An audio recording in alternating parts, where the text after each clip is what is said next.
معزز اساتذہ کرام، عزیز بچوں، السلام علیکم ورحمۃ اللہ وبرکاتہ۔ ہم لوگ یہاں سب آزادی کا جشن منانے کے لیے جمع ہوئے ہیں۔ آج 15 اگست 1947 کے دن ہی ہمارا ملک انگریزوں کی غلامی سے آزاد ہوا تھا۔ یہ آزادی در حقیقت یوم تشکر ہے، شکریہ ادا کرنے کا دن ہے، کیونکہ غلامی سے آزادی مل جانا یا ظالموں سے آزادی مل جانا یہ بھی ایک بہت بڑی نعمت ہے۔ اللہ تبارک و تعالیٰ نے جب بنی اسرائیل کو فرعون کی غلامی سے آزادی عطا فرمائی تھی تو اللہ تبارک و تعالیٰ نے قرآن مجید میں بنی اسرائیل پر جو بہت سے احسانات اور انعامات عطا فرمائے، اللہ تعالیٰ نے ان انعامات کا تذکرہ فرمایا اور ساتھ ساتھ میں اس نعمت کو بھی ذکر فرمایا۔ قرآن مجید میں اللہ فرماتا ہے وَإِذْ نَجَّيْنَاكُمْ مِنْ آلِ فِرْعَوْنَ، کہ ذرا یاد کرو اس وقت کو جب ہم نے تمہیں نجات بخشی فرعون والوں سے۔ فرعون والے کیا کرتے تھے؟ یسومونکم سوء العذاب، وہ تمہیں بہت برا عذاب پہنچاتے تھے۔ یعنی فرعون نے اور فرعونیوں نے بنی اسرائیل پر بہت زیادہ سختیاں کی، بہت زیادہ ظلم و ستم ڈھائے، بہت زیادہ ان لوگوں نے پریشانیاں برداشت کی، فرعون ان کی اور فرعون والوں کی۔ بنی اسرائیل مشکلات میں گھرے ہوئے تھے، بنی اسرائیل طرح طرح کی پریشانیوں میں گھرے ہوئے تھے، تو اللہ تبارک و تعالیٰ نے جو بنی اسرائیل کو فرعون کی غلامی سے آزادی عطا فرمائی تو قرآن مجید میں اس کا تذکرہ فرمایا اور فرمایا یذبحون ابناءکم ویستحیون نساءکم، جو تمہارے بیٹوں کو ذبح کر دیتے تھے اور تمہاری عورتوں کو چھوڑ دیتے تھے۔ یہ کتنی بڑی ابتلا تھی، کتنی بڑی آزمائش تھی۔ قرآن مجید میں اللہ تعالیٰ نے فرما دیا ہے وَفِي ذَلِكَ بَلَاءٌ مِّن رَبِّكُمْ عَظِيمٌ، یہ بنی اسرائیل پر ظلم و ستم کا آنا، فرعون کا بنی اسرائیل پر طرح طرح کی مشکلات کا پہاڑ توڑنا، یہ ساری کی ساری چیزیں بنی اسرائیل پر ایک امتحان تھا، ایک آزمائش تھی۔ بنی اسرائیل مشکلات میں گھرے ہوئی تھی۔ پھر کیا ہوا؟ اللہ تبارک و تعالیٰ نے حضرت موسیٰ علیہ السلام کو نبی بنا کر بھیجا، تو اللہ تعالیٰ نے حضرت موسیٰ علیہ السلام کے صدق و طفیل سے بنی اسرائیل کو غلامی سے آزادی کی نعمت عطا فرمائی۔ اس کا تذکرہ اللہ تبارک و تعالیٰ نے قرآن مجید میں ارشاد فرمایا ہے۔ تو یہ آزادی ایک بہت بڑی نعمت ہے۔ آزادی در حقیقت میں شکریہ ادا کرنے کا ایک دن ہے۔ ہمارا ملک انگریزوں کی غلامی کے شکنجے میں کیسے آیا؟ ذرا میں 2 منٹ میں اس پر گفتگو کرنا چاہتا ہوں۔ جب 1600 عیسوی میں انگریزوں کو ہندوستان میں تجارت کرنے کی غرض سے آنے کی دعوت دی گئی، تقریباً 1617 یا 1613 ہجری میں جب انگریز ہندوستان پر آنا شروع کیا تجارت کی غرض سے، پھر جب انگریز ہندوستان پر آئے تو ان تن کے گورے من کے کالوں نے جب کولکاتہ کی سرزمین پر قدم رکھا، بظاہر وہ تاجر بن کر کے آئے تھے، مگر ان کے دلوں میں ہندوستان پر قبضہ کرنے اور اس سونے کی چڑیا کو اپنے جال میں قید کرنے کی حوث چھپی ہوئی تھی۔ طرح طرح بہت جلد سے وہ بنگال کی سرزمین پر قبضہ کرنا شروع کر دیا۔ انگریزوں کی ایک پالیسی تھی پھوٹ ڈالو اور حکومت کرو، تو بہت جلد ان لوگوں نے بنگال کی سرزمین پر قبضہ کرنا شروع کر دیا تھا اور یہاں کے نواب کو، راجا کو، مہاراجا کو آپس میں لڑا کر ان کی زمینوں کو، ان کی جاگیروں کو ہڑپنا شروع کر دیا تھا۔ انگریزوں کے ناپاک ارادے اور خطرناک منصوبوں کو شیر بنگال مرشد آباد کا غیرت مند وفادار نواب سراج الدولہ نے بہت جلد بھاگ لیا تھا۔ وہ انگریزوں کے خلاف میدان میں آ گیا۔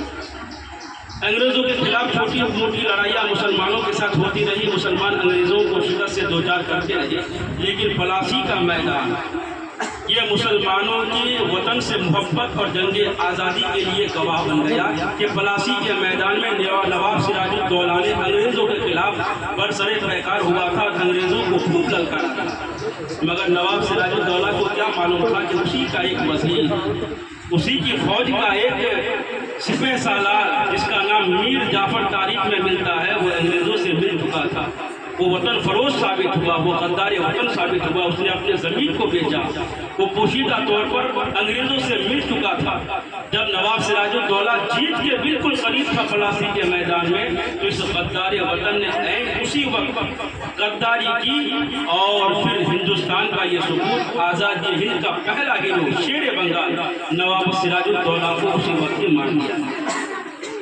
یہ پہلا آزادی جنگ ہندوستان میں پہلا شہید ہے، پہلا وہ نواب سراج الدولہ ہے جسے انگریزوں نے قتل کر دیا تھا صرف مسلمانوں کی غداری کی وجہ سے۔ مسلمان اس خواب کو لے کر آگے بڑھتے گئے، ادھر محافظ ہندوستان اپنے وقت صلاح الدین ایوبی غیرت اسلامی کے پیکر حضرت سلطان ٹیپو علیہ الرحمہ، وہ انگریزوں سے انتہائی نفرت کرتے تھے۔ جب انگریز ہندوستان پر دھیرے دھیرے قبضہ زمانہ شروع کر دیا تو شیر میسور محافظ ہندوستان غیرت اسلامی کے پیکر اپنے وقت صلاح الدین ایوبی سلطان ٹیپو انگریزوں کے خلاف میدان میں آیا۔ جب حضرت سلطان ٹیپو انگریزوں کے خلاف میدان میں آئے تو انگریزوں کے پر خدشے اکھڑ گئے، انگریز ہندوستان چھوڑنے پر مجبور ہو گئے۔ پھر انگریز جنرل نے اس بات کا اعتراف کیا ہے کہ سلطان ٹیپو کا ڈر اور خوف ہمارے دلوں میں اتنا بسا ہوا تھا کہ ہم لوگوں نے ایک وقت میں ہندوستان چھوڑنے کا فیصلہ کر لیا تھا، مگر حضرت سلطان ٹیپو کو بھی کیا معلوم تھا کہ ہماری فوج میں مسلمانوں میں ایسا غدار چھپا ہوگا، ہماری جماعت میں بھی ایسا غدار چھپا ہوگا۔ بنگال کے میر جعفر کی طرح میر صادق نے بھی مسلمانوں کے ساتھ غداری کی، دیش کے ساتھ غداری کی، ملک کے ساتھ غداری کی، وطن کے ساتھ غداری کی، انگریزوں سے جا مل چکا تھا۔ سرنگا پٹنم میں اس کا نتیجہ یہ ظاہر ہوا کہ سرنگا پٹنم میں جب سلطان ٹیپو میدان جہاد میں انگریزوں کے خلاف آئے تو لڑتے آخری سانس تک انگریزوں کے خلاف شہید ہوئے۔ اگر یہ لوگ مسلمانوں سے غداری نہیں کیے ہوتے، ملک سے غداری نہیں کیے ہوتے، وطن سے غداری نہیں کیے ہوتے، اپنے ضمیر نہیں بیچے ہوئے ہوتے، تو آج جو یہ ہندوستان سونے کی چڑیا کہی جاتی تھی، یہ کبھی بھی انگریزوں کی غلامی میں نہیں آتا۔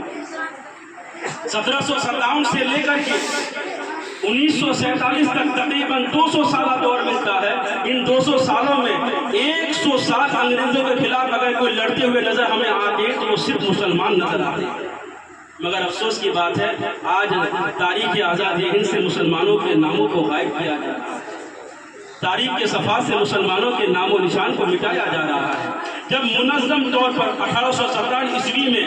ہندو مسلم سارے لوگ مل کر کے اس دیش کو آزاد کرنے کا تہیہ کرتے ہیں تو انگریزوں کے خلاف سب سے پہلے جنہوں نے لڑنے کا، جہاد کرنے کا فتویٰ دیا تھا وہ بہت بڑے عاشق رسول، ماہر علوم نقلیہ عقلیہ و نقلیہ حضرت علامہ فضل حق خیر آبادی رحمۃ اللہ علیہ۔ اس جنگ آزادی کی پہلی کوشش میں تقریباً 22,000 علماء کرام شہید کر دیے تھے۔ ہمارے بڑوں نے اس ملک کو آزاد کرنے کے لیے قربانیاں پیش کی ہیں، ہمارے علماء نے اس ملک کو آزاد کرنے کے لیے پھانسی کے پھندے کو چوما ہے، تخت دار کو چوما ہے، پھانسی کے پھندے کو چوما ہے، کالی پانی کا سیٹ کیا ہے۔ اس ملک کو آزاد کرانے میں ہمارا خون بھی شامل ہے، اس ملک کو آزاد کرانے میں ہماری قربانیاں بھی شامل ہیں، مگر وطن کی آزادی کے بعد جب سے ہمارا ملک 1947 سے آزاد ہوا ہے تب سے لے کر آج تک ہمارے ملک میں مسلمانوں کے ساتھ ہمیشہ سوتیلا برتاؤ کیا جا رہا ہے۔ آج ہمیں نشانہ بنایا جا رہا ہے، آج ہمیں ذہنی غلام بنانے کی کوشش کی جا رہی ہے، آج ہمارے نام و نشان کو مٹانے کی سازش کی جا رہی ہے، آج ہمارے علماء کو نشانہ بنایا جا رہا ہے۔ آج مفتی سلمان اظہری حق تو عالم دین ہے، جیل خانے میں بند ہے، علامہ قمر غنی عثمانی صاحب جیل خانے میں بند ہے، ہماری مسجدوں کو نشانہ بنایا جا رہا ہے، جگہ جگہ مسجدوں پر حملے ہو رہے ہیں، ہمارے مدرسوں کو نشانہ بنایا جا رہا ہے، ہمارے مدرسوں کو ختم کرنے کی سازش کی جا رہی ہے، ہماری ماں بہنوں بہو بیٹیوں کو کفر و ارتداد کے جال میں پھنسانے کی کوشش ہو رہی ہے۔ اسے معلوم تھا جس ملک کو ہم نے تاج محل کی خوبصورتی اور رعنائی سے سجایا اسی ملک میں ہمیں غدار سمجھا جائے، کسے معلوم تھا جس ملک کی عظمتوں کو ہم نے قطب مینار کی عظمتوں سے سرفراز کیا اسی ملک میں ہمیں دیش دہشت گرد کہا جائے،